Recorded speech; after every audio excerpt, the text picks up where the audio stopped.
કેમ છો મિત્રો? હું છું સાકિર. આપણા ફાર્મ ઉપર બચ્ચા આવ્યા આજે બીજો દિવસ છે. એની સંભાળ કેવી રીતે રાખીએ છીએ બતાવું તમને.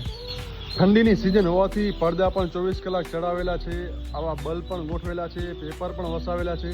છતાં મારે 2 દિવસની અંદર 35 જેટલા મુર્ગા મરી ગયા છે. એટલે ફાર્મિંગનો ધંધો બહુ વાહમો છે. બચ્ચા મરવાનું મેઇન કારણ એ જ છે કે આવી રીતે બચ્ચા ભેગા થઈ જાય, જે નીચે બચ્ચું જેવી દબાઈને મરી જાય એના કારણે વધારે બચ્ચા મરે. આને તમારે અડધો કલાકે છૂટા પાડવા બહુ જરૂરી હોય છે. મિત્રો, મારા ફાર્મની કેપેસિટી છે 5000 મુર્ગાની, છતાં પણ મેં 43 જ મુર્ગા નખાયા છે.